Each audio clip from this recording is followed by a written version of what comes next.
અમરેલીથી સમાચાર મળ્યા છે કે હિન્દુ ધર્મમાં શ્રાવણનું અનેરો મહત્વ હોય છે। ત્યારે શ્રાવણ મહિનાના પ્રથમ સોમવાર એટલે કે ગઈકાલે તમામ મંદિરમાં ભાવિ ભક્તોની ભીડ જોવા મળે છે। ત્યારે અમરેલીના બગસરા શહેરમાં આસ્થાનું પ્રતીક સમાન સાતરડી નદી કાંઠે બિરાજતા ભૂતનાથ મહાદેવના મંદિરે દરરોજ આરતી પૂજા અર્ચના કરવામાં આવે છે। અહીં ભાવિક ભક્તોની ભારે ભીડ જોવા મળી। બગસરા નગરપાલિકા સંચાલિત આ ભૂતનાથ મહાદેવના મંદિરના પૂજારી દ્વારા મંદિરના ઇતિહાસ વિશે લોકોને માહિતીગાર કર્યા છે। ત્યારે પવિત્ર શ્રાવણ માસના પ્રથમ સોમવારે ભાવિ ભક્તોએ દર્શન કરી ધન્યતા અનુભવી। અહીંયા ભૂતનાથ મહાદેવના મંદિર સાથે શ્રીરામ ભગવાનનું અને શ્રી રાધા કૃષ્ણનું મંદિર આવેલું છે। દરરોજ પવિત્ર શ્રાવણ માસ દરમિયાન સવાર સાંજ મહાઆરતી પૂજા અર્ચના કરવામાં આવે છે, જેમાં લોકો આરતીનો લાભ લઈ ધન્યતા અનુભવે છે। ત્યારે શ્રાવણ મહિનાના પ્રથમ સોમવારે એટલે કે ગઈકાલે ભૂતનાથ મહાદેવના મંદિરે હર હર મહાદેવના નાદ સાથે આ મંદિર ગૂંજી ઉઠ્યું હતું। ભાવિ ભક્તોએ દર્શન કરી ધન્યતા અનુભવી હતી। એની સાથે જ નગરપાલિકા દ્વારા અહીં સુંદર બગીચાનું નિર્માણ પણ કરવામાં આવ્યું છે।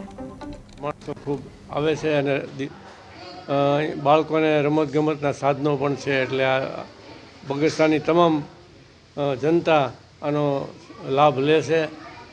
સાતરલી નદીના કિનારે દાદા બિરાજે છે અને એટલે એનું મહત્ત્વ ઘણું વધી જાય છે।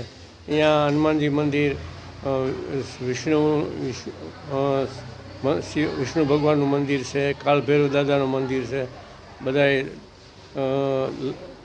દર્શન કરી અને ધન્યતા અનુભવે છે। અર્જણભાઈ કોલડિયા, બગસરા।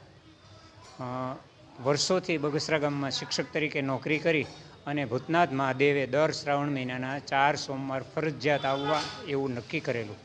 મહારાજ દરરોજ 2 ટાઈમ પૂજાપાઠ કરે, લોકો ગામ આજુબાજુના ગામમાંથી દર્શને આવે અને મંદિર પુરાણું છે।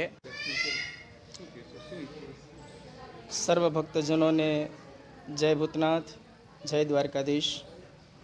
મારું નામ શાસ્ત્રી શ્રી વિકાસ ઠાકર, મૂળ વતન બગસરા, પણ હાલ ઘણા ટાઈમથી આ સુરત રહું છું।